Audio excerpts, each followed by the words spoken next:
Creer en la misericordia y gracia de Dios es una cosa, vivirla es otra. A lo mejor tú has sabido acerca de la misericordia y de la gracia de Dios por años. La has escuchado del púlpito, la has escuchado en clases bíblicas, la has escuchado a través de predicadores por la radio, por la televisión. Tal vez haya algo más acerca de la misericordia y la gracia de Dios que a lo mejor no te han dicho. Todos sabemos que la gracia de Dios es el favor inmerecido de Dios por los pecadores perdidos. ¿Pero te han dicho alguna vez que la misericordia y la gracia te pueden cambiar? ¿Te han dicho alguna vez que la gracia y la misericordia pueden revolucionar la forma como vives? La misericordia y la gracia de Dios pueden darte libertad. Libertad para ser creativo, espontáneo. Libertad para pensar por ti mismo. La misericordia y la gracia pueden hacerte desear conocer a Dios más, de estar cerca de Él. Puede curar tus miedos, mejorar tu perspectiva. Puede ayudarte a mirar la vida a través del prisma de la alegría, en vez del pesimismo, la tristeza que profesan hoy en día los medios de comunicación, por ejemplo. La misericordia y gracia pueden fortalecer tus relaciones, pueden darte la libertad de ser tú mismo. Te da la libertad a ti y a otros a ser ellos mismos, sin sentir esa necesidad de juzgar, controlar, manipular a otros. ¿Qué es lo que la misericordia significa? Según el diccionario, misericordia es compasión y paciencia. Es bondad o clemencia hacia otra persona. Es también la misericordia de Dios hacia el ser humano. Es un acto de su gracia divina. ¿Y qué es la gracia? La raíz de la palabra gracia es belleza. Es mostrar favor, caridad, bondad y misericordia. En el Nuevo Testamento, gracia significa el favor inmerecido de Dios.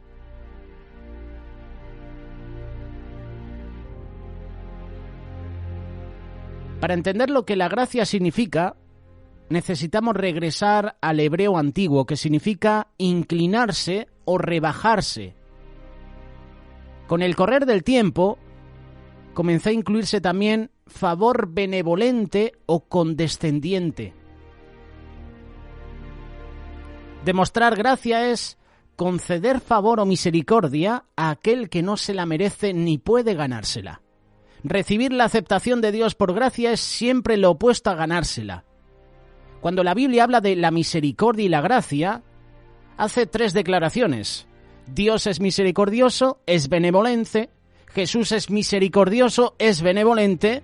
Y el hombre debería ser misericordioso y benevolente.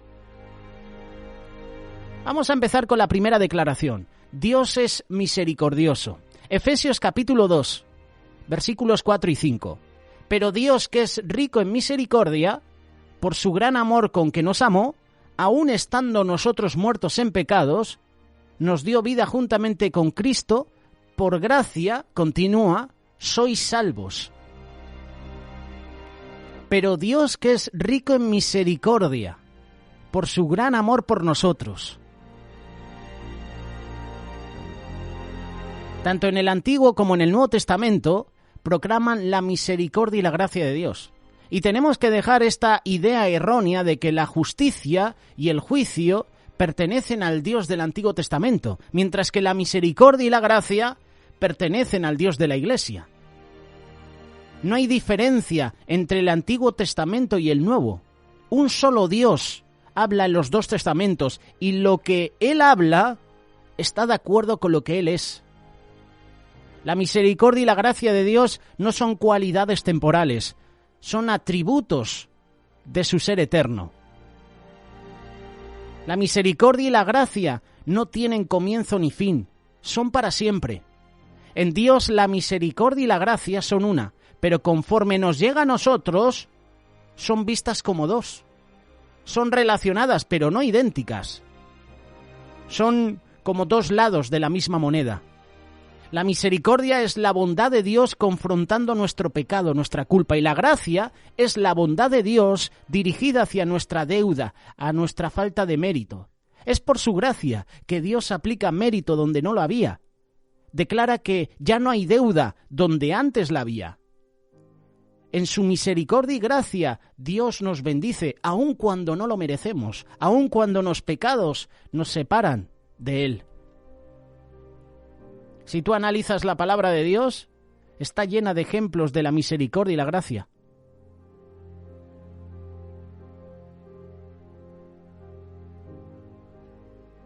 Hay una historia. El rey Saúl, también su hijo Jonatán, habían muerto después de una sangrienta batalla. Cuando David se entera de la tragedia, lo lamenta. Sin embargo, él era el sucesor de Saúl por designio divino, por designio de Dios. Sabiendo que ahora era David rey de Israel, los de la familia de Saúl huyen por sus vidas. Pensaron erróneamente que David los iba a tratar como a todos los otros monarcas de las dinastías orientales. En el apuro de la huida, el nieto de Saúl, Mefiboset, de 5 años, se cae. Sufre un daño permanente. Como no había atención médica disponible, el niño nunca se recupera de esa caída. Él vive para el resto de su vida lisiado de los pies. Pasan los años y para ese entonces Mefiboset ya era adulto. Estaba viviendo sus días con esta incapacidad. Mientras tanto, David no solo había tomado el trono, sino que se había ganado el corazón de la gente. Toda la nación lo aclamaba, lo alababa, y David se sentía satisfecho. Además, Dios le estaba prosperando. Dios le había dado prosperidad, paz. David, emocionado por esa misericordia, por la gracia del Señor, comienza a reflexionar acerca de todas sus bendiciones. Y en ese momento se acuerda de su vieja amistad con Jonatán, que lo hace preguntar. Segundo libro de Samuel, capítulo 9, versículo 1. ¿Ha quedado alguno de la casa de Saúl a quien haga yo misericordia por amor de Jonatán? Esta era una pregunta de misericordia y gracia hecha por un hombre agradecido. David se acuerda de aquel momento en su pasado cuando él y Jonatán hacen un pacto de protegerse el uno al otro a como diera lugar. Por cierto, hablando de amistad, próximamente, 1, 2 y 3 de abril de este presente año, de este 2022, vamos a tener un retiro de mujeres, hermanas y amigas. En estos días, en la tertulia de amigos, Miguel Díez y Ramón Ubillos han hablado sobre la hermandad, sobre la amistad, y pusieron el ejemplo de David y Jonatán.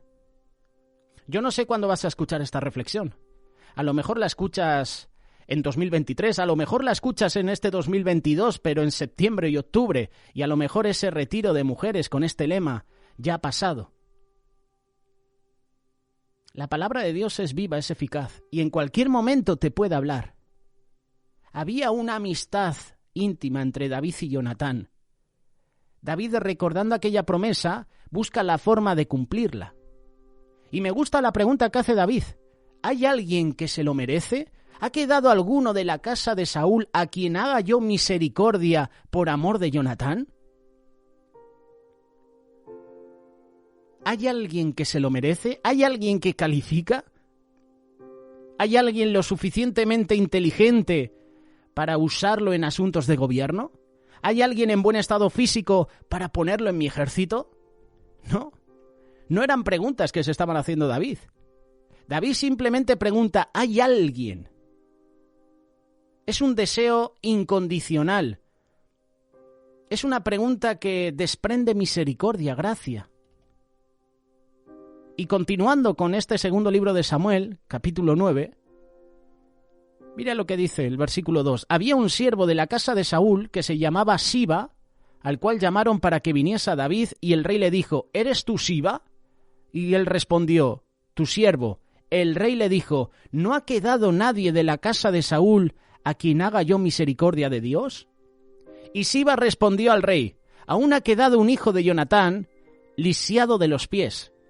Entonces el rey le preguntó, ¿dónde está? Siba respondió, he aquí, está en casa de Maquir, hijo de Amiel, en Lodebar.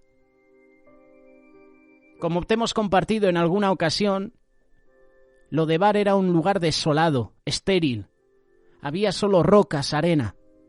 Lodebar debe haber sido un lugar terrible para vivir. ¿Por qué vivía Mefiboset en Lodebar, en un lugar tan desolado? Mefiboset vivía ahí porque temía al rey. Había un miedo en su interior, miedo a que David le matara. Escucha la respuesta de David a Ziba cuando se entera que Mefiboset era lisiado. En vez de decir, ¿cuán lisiado está este hombre? ¡Ay, qué pena me da! David contesta, ¿dónde está? Tráiganlo. Eso es misericordia, eso es gracia. Así es como Mefiboset es traído delante de David. Y me imagino que este lisiado estaría muerto de miedo al llegar al palacio del rey en Jerusalén, pensando que a lo mejor David, el rey, lo iba a matar. La señal de la vida de Mefiboset era anonimato. Nadie le conocía, nadie se preocupaba por él. Nunca había querido que lo encontraran, y menos aún el rey, quien era sucesor de su abuelo. Eso significaba la posible muerte de su vida. Porque eso es lo que hacían los reyes en esa época. Mataban a toda la descendencia para que no se levantara nadie en contra y usurpara el trono, clamara venganza. Versículo 7, le dijo David, no tengas temor, porque yo a la verdad haré contigo misericordia por amor de Jonatán tu padre, y te devolveré todas las tierras de Saúl tu padre, y tú comerás siempre a mi mesa. David quería mostrarle bondad, no porque era Mefiboset, sino en honor de su padre Jonatán. Aquí tenemos a un hombre que era desconocido, que carecía de importancia ante los ojos del rey, y para remate era lisiado.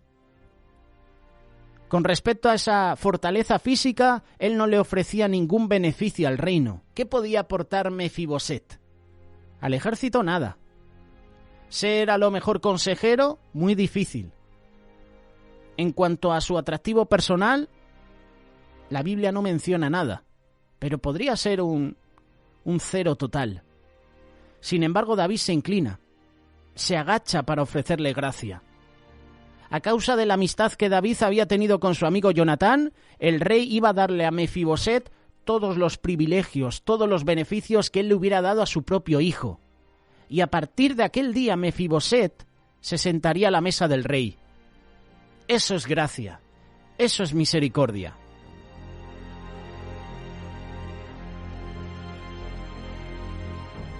Si tú analizas la vida de Mefiboset, hubo una época en que éste había disfrutado del compañerismo de su padre. Igualmente Adán y Eva, la pareja original, habían disfrutado del compañerismo del padre en el jardín del Edén. Cuando el desastre golpeó, el miedo vino, Mefiboset sufrió una caída que lo dejó lisiado para toda su vida. Asimismo, cuando el pecado vino, la humanidad sufrió una caída que nos ha dejado lisiados permanentemente en esta tierra. David, el rey, por amor incondicional por su amigo Jonatán, busca la forma de darle a alguien su gracia. Y de la misma forma, nuestro Padre Dios, por su aceptación incondicional a la muerte de su único hijo en la cruz, continúa buscando a quien ofrecerle su misericordia, su gracia. Mefiboset, el lisiado, no tenía nada, no hacía nada, no merecía nada. Ni siquiera trata de ganarse el favor del rey. Lo único que podía hacer era aceptar humildemente la gracia del rey. Asimismo nosotros somos pecadores, sin esperanza. No merecemos el favor de Dios, pero lo aceptamos humildemente. ¿Qué hizo David? Restaura a Mefiboset. Le quita esa existencia miserable. Le quita de un lugar estéril, desolado, y lo lleva a un lugar de honor. El sacrificio de Jesús ha hecho lo mismo por nosotros. David adopta a Mefiboset a su familia real y le provee provisiones, alimento, bendiciones. Nosotros también hemos sido adoptados como hijos e hijas a los rangos reales de Dios. Estamos rodeados ahora de un sinfín de bendiciones. Cuando Mefiboset se sienta a la mesa del rey, es tratado como si fuera uno de los hijos de David. Y cuando nosotros algún día festejemos con nuestro Señor en la cena de las bodas del Cordero, lo mismo será verdad. Nos sentaremos a la mesa del Rey y disfrutaremos con el Padre.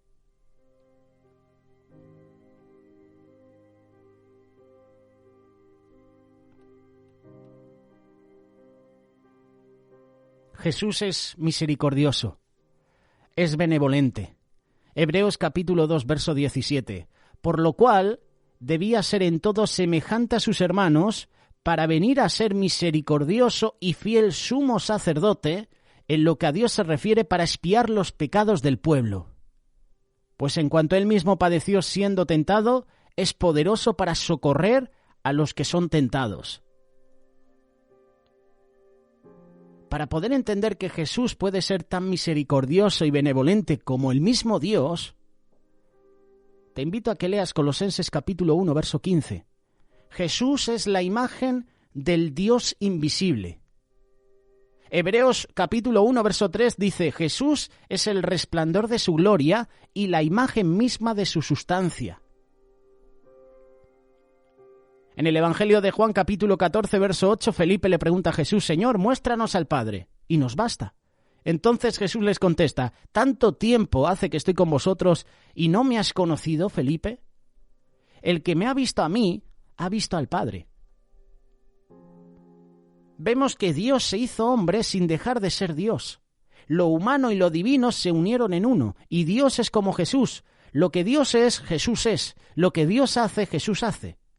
Lo que Dios dice, Jesús dice. No hay ninguna diferencia entre Dios en el cielo y Jesús en la tierra. Dios es misericordioso, es benevolente, y Jesús también lo es. Por 33 años Jesús vivió en este planeta como hombre habitado por Dios. Pedro resume su impresión en los 3 años y medio que pasó con Jesús en Hechos capítulo 10, verso 38. Jesús anduvo haciendo el bien. Eso es lo que dice Pedro. Era misericordioso, era benevolente. ¿Te acuerdas de la mujer adúltera? En los evangelios vemos a Jesús de pie al lado de esta mujer sorprendida en el acto mismo de adulterio. Que curiosamente, yo siempre lo he dicho, fíjate cómo era el complot, fíjate la manipulación que estaban haciendo, que la mujer fue sorprendida en el acto de adulterio, pero solo llevan a la mujer. ¿Dónde estaba el hombre? Si la mujer es sorprendida en el mismo acto de adulterio, es que había otra persona. ¿Por qué no llevaron al hombre? ¿Por qué solo llevaron a la mujer? ¿Te has hecho alguna vez esa pregunta? Y uno puede pensar, uno puede suponer que a lo mejor el hombre que estaba con esa mujer, quién sabe, a lo mejor pertenecía a ese grupo del Sanedrín, a ese grupo de fariseos o saduceos. No lo sabemos. Uno se lo puede imaginar. ¿Por qué no llevan al hombre si ha sido sorprendido en adulterio con la mujer? ¿Te acuerdas, no?, de esta mujer adúltera. Vemos a Jesús al lado de esta mujer y la ley claramente estipulaba apedrearla. Los hombres que lo encontraron demandaban lo mismo. Sin embargo, Jesús le dice a esos fariseos, a esos santurrones, como se les suele decir hoy, Juan capítulo 8, verso 7, aquel de ustedes que esté libre de pecado, que tire la primera piedra. ¿Sabes qué es eso? Eso es gracia. Bajo la ley, ellos tenían todo el derecho de enterrar a esta mujer bajo el peso de las piedras en sus manos. Ellos estaban listos, pero Jesús interviene mostrando misericordia, gracia. Cuando Jesús contaba historias, el tema favorito era la gracia. Él usaba un estilo benevolente, misericordioso en su trato con los niños. Él habla del hijo pródigo con misericordia. Aún desde la cruz, Jesús se niega a ponerse furioso con sus enemigos. ¿Recuerdas la oración? Padre, perdónalos, porque no saben lo que hacen. Eso es gracia, eso es misericordia. La misericordia de Jesús era increíble. Su gracia era asombrosa. Jesús fue misericordioso, fue benevolente hasta con el pobre leproso, quien se le acercó en toda su necesidad. Una lepra incurable, una lepra que terminaba en la muerte. Hoy en día, esa lepra puede ser el SIDA, puede ser otra enfermedad. El SIDA que durante años aterraba a todo el mundo. Sus víctimas eran desterradas. Con la lepra pasaba también lo mismo en la época de Jesús. Sin embargo, este leproso viene a Jesús. ¿Qué podía hacer Jesús por el leproso? Los sacerdotes, los levitas, no podían hacer nada por él. Ni tampoco podían los rabinos ni los líderes. El consejo, las sinagogas no querían nada con él. Le tenían prohibida la entrada al templo. La enfermedad del hombre ilustra el pecado en la vida humana. La lepra simboliza la esclavitud al pecado, y el Señor había estado abogando por una clase de vida elevada, santa, sin tacha. ¿Qué podía hacer Jesús por este leproso? Sabemos que el leproso necesitaba ser limpiado, y él lo sabía. Y estoy seguro que el gentío ve al leproso acercándose, lo ve cubriéndose los labios, gritando a voz en cuello. Él tenía que decir que era impuro, impuro. Furiosos de que alguien, en cuarentena por ley, se estuviera acercando a ellos, por miedo a contagiarse, la gente se dispersa. La gente abandona el lugar, deja un gran espacio a través del cual este leproso entra a la presencia de Jesús. ¿Y adivina qué? Jesús no se escapa. Jesús no se pone la mascarilla. No trata de alejarse de él. No le ordena a nadie que se lo lleven. Con una fe increíble, el leproso trae su desesperado caso a Jesús y le dice: Señor, si quieres, puedes limpiarme. El leproso está pidiendo lo imposible. Él admite que estaba sucio y le pide a Jesús que lo limpie. El leproso no dudaba de la habilidad de Jesús de limpiarlo. Él dudaba que Jesús quisiera hacerlo. Y como el leproso, ninguno de nosotros duda de la habilidad de Jesús de hacer un milagro en nuestra vida. Pero pienso que todos nosotros en algún momento hemos dudado que Jesús lo quiera hacer. ¿Has pensado eso alguna vez? Jesús puede sanar tu vida. Jesús puede sanar tu enfermedad. Jesús puede sanar tu matrimonio. Si quieres, tú puedes salvar a mi hija. Señor, si quieres, tú puedes quitarme este vicio. Puedes liberarme de esta esclavitud. Si quieres, puedes lidiar con mi lepra, con mi pecado. Sabemos que Él puede hacerlo, pero nos preguntamos si lo hará. El leproso tiene la valentía, la tenacidad, la audacia de acercarse a Jesús sin importar lo que digan las demás personas. Se acerca a su presencia. Pero como tú y yo, cuando llega a Él, se pregunta: ¿me querrá limpiar? Entonces entra la misericordia y la gracia de Jesús. Jesús hace algo maravilloso, algo que ningún escriba o rabino hubiera hecho por todo el oro del mundo. ¿Qué hace Jesús? Toca al leproso. Ningún hombre o mujer o niño había tocado a este hombre. ¿Sabe Dios desde hace cuánto tiempo alguien había tocado a este leproso? Si el leproso se acercaba mucho, la gente le hubiera tirado piedras, pero en un acto de tremenda compasión Jesús lo toca. Y esta es una demostración de la misericordia increíble, de la gracia asombrosa de Jesús. Jesús extendió la mano y tocó al hombre. «Sí quiero», le dijo, «queda limpio».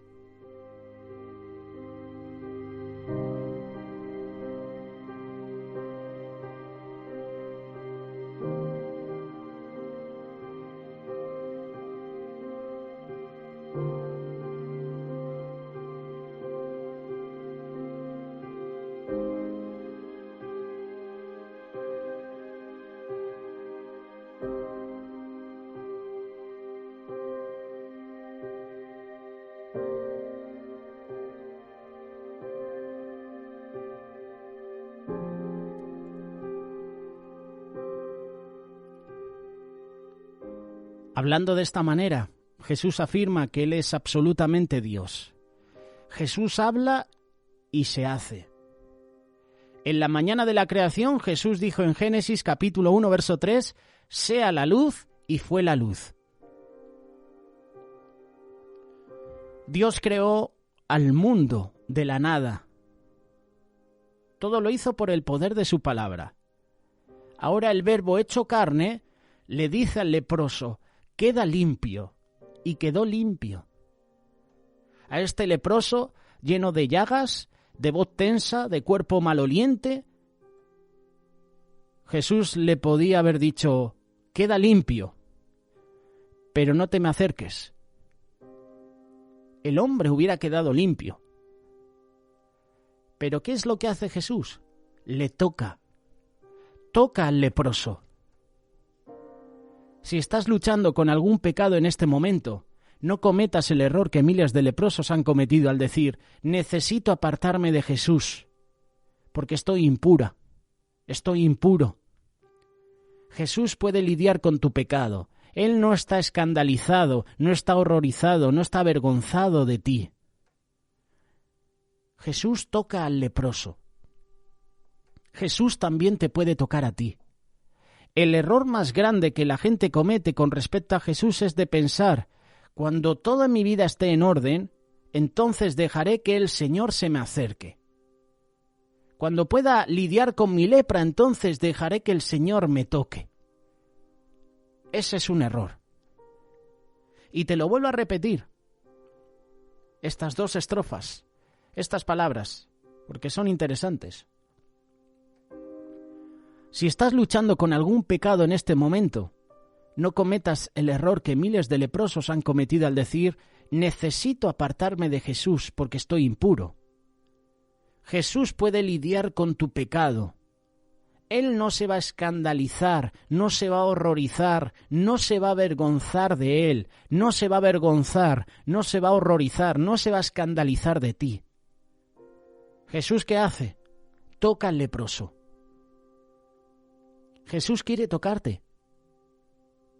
La mujer de flujo de sangre se acerca a Jesús y toca el borde de su manto. Le dio igual lo que pensara la gente. La intención de esta mujer era tocar a Jesús, porque sabía que Jesús iba a sanarla. Esta mujer tenía tanta fe que dijo, si tan solo tocar ese manto, el borde de su manto, seré sana. Eso es fe. Y Jesús, que sabe todo, podía haberse negado. Jesús toca al leproso. Él también te puede tocar a ti.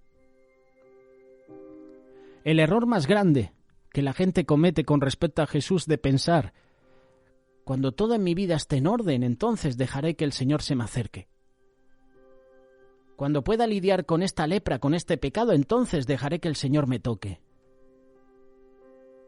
Nunca podrás tener todo en orden hasta que el Señor no te toque. Si estás vacilando en tu fe, si estás luchando con el pecado, si estás atrapado o atrapada en carnalidad, Jesús puede tocarte. Aquí entra la gracia y la misericordia de Jesús. Nunca podrás tener todo en orden hasta que el Señor no te toque, hasta que no tengas un encuentro personal con Jesús. Si estás vacilando en tu fe, si estás luchando con el pecado, si estás atrapado en vicios, si estás atrapado o atrapada en carnalidad, Jesús puede tocarte. Si tú analizas la vida de Jesús, nunca rechazó a nadie que buscaba su ayuda. Él nunca dijo, lo siento, pero no tengo tiempo, mi agenda está completa, ven mañana. No, Jesús no rechazó a nadie. Jesús no dijo, estoy muy ocupado con mi ministerio, estoy muy ocupado con mi trabajo. En todo momento Jesús trataba a la gente de forma misericordiosa, benevolente. Él hará siempre lo que es mejor para ti, y lo verás tarde o temprano si se lo pides. Había miles de leprosos en esa región, pero solo uno viene y le pide a Jesús que lo sanara. Solo uno se va limpio. Tenemos también el ejemplo de los 10 leprosos. 10 leprosos se acercan a Jesús pidiendo que Él les sane. Y Jesús, en su infinita gracia, en su infinita misericordia, le dice: presentaros ante el sumo sacerdote, porque la ley decía que el leproso tenía que presentarte ante el sumo sacerdote, porque el sumo sacerdote verificaría si ese leproso había sido sano. Y si había sido sano, le hacía un chequeo, lo analizaba y le decía que tenía que estar fuera del campamento, fuera de la ciudad, otros tantos días, y que luego volviera. Era un ritual bastante curioso. Y Jesús está diciendo: ir ante el sumo sacerdote. Y es en esa obediencia cuando estos 10 leprosos reciben sanidad. Es en la obediencia a la palabra de Jesús cuando los leprosos reciben la sanidad. Van de camino y reciben la sanidad. Yo puedo entender que la obediencia a Jesús trae sanidad a nuestra vida. La Biblia no dice que los leprosos empezaban a decir: ahora presentarnos ante el sumo sacerdote si ya nos ha echado en varias ocasiones, ¿vamos a ir? No dicen eso, obedecen a la palabra y reciben el milagro. 9 de ellos se fueron, solo uno volvió para dar las gracias a Dios. Yo me imagino que los otros 9 querían recuperar su familia, querían recuperar su trabajo, querían recuperar sus amistades. Solo uno volvió. Pídele a Jesús que te limpie, como estos leprosos. Pídele a Jesús que sane tu vida, como este leproso que acabamos de leer. Él lo va a hacer. Segunda carta de Corintios, capítulo 8, verso 9. Ya conocen la gracia de nuestro Señor Jesucristo, que aunque era rico, por causa de ustedes, se hizo pobre, para que mediante su pobreza ustedes llegaran a ser ricos. Jesús tuvo que dejar las glorias del cielo, entrar a la vida humana por medio de la encarnación, vivir una vida perfecta y luego morir. Él tuvo que sufrir la agonía de la crucifixión, el dolor del rechazo, la traición, el abandono, el horror de ser hecho pecado, el tormento de la ira de Dios, la indignidad, la muerte. La crucifixión de Jesús fue la expresión máxima del odio del hombre hacia Dios. Fue el crimen de todos los tiempos. No se podía haber concebido un crimen peor. Sin embargo, Dios transformó la crucifixión en la expresión máxima de su amor, por medio de su misericordia, por medio de su gracia.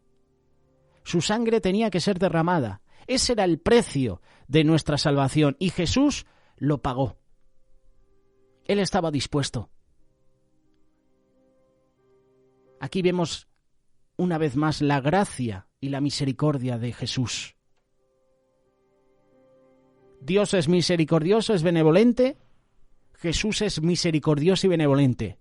¿Y nosotros somos misericordiosos, benevolentes? Jesús nos dice, Lucas capítulo 6, verso 35, ustedes por el contrario, amen a sus enemigos, háganle bien y denles prestado sin esperar nada a cambio. Así tendrán una gran recompensa y serán hijos del Altísimo, porque Él es bondadoso con los ingratos y malvados. Sean compasivos, así como su Padre es compasivo. ¿Por qué deberíamos ser nosotros misericordiosos y benevolentes?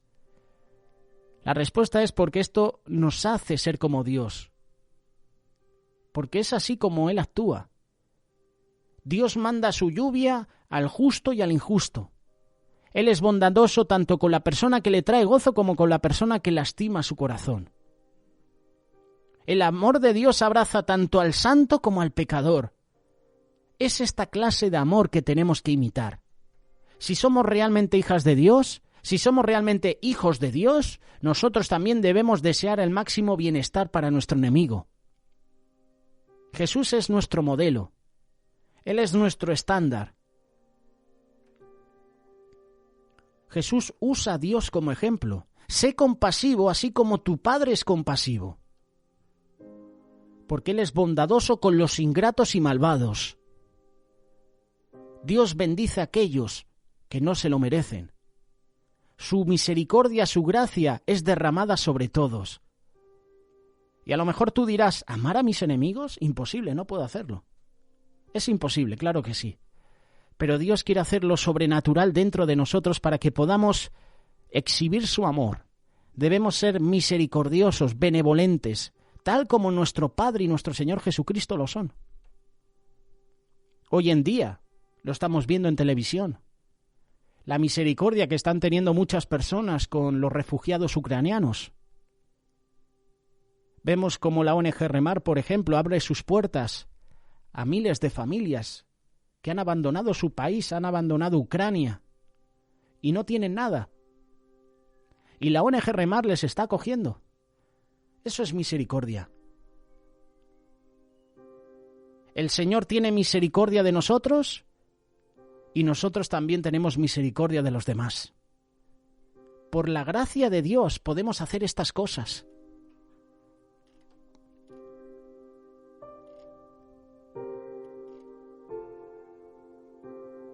¿Hay alguien en tu vida al cual odias y tú por tu terquedad piensas que tu odio es justificado?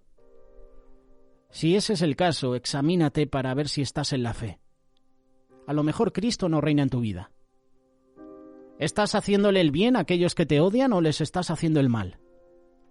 Si Cristo reina en tu corazón, será el bien. ¿Estás bendiciendo a aquellos que te maldicen? Si no lo estás haciendo, Cristo a lo mejor no está en el trono de tu corazón. ¿Estás orando por aquellos que te maltratan? Si es así, estás actuando como Jesús. Eres misericordioso, eres benevolente. Eres como tu Padre en el cielo. Solo podemos amar a nuestros enemigos por el poder del Espíritu Santo. Y esta es una vida absolutamente sobrenatural. La pregunta es, ¿estamos dispuestos a vivir esta clase de vida? ¿Estás dispuesto a mostrar misericordia, a ser benevolente con las personas necesitadas? ¿Estás dispuesto a mostrar tu misericordia con tu enemigo, con esa persona con la que no te llevas bien? ¿Estás dispuesto a ayudar a personas que a lo mejor no merecen tu ayuda?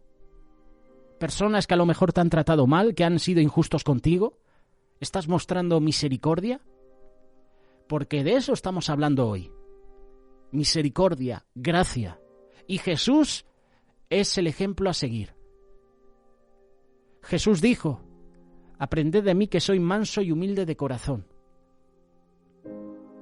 David también es otro ejemplo a seguir. ¿Hay alguien al que pueda hacer misericordia?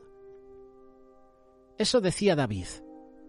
Y se encontró con Mefiboset, hijo de Jonatán, familiar de Saúl. David mostró misericordia. Jesús cada día muestra misericordia. ¿Y nosotros con nuestro prójimo vamos a mostrar esa misericordia? La respuesta depende de nosotros.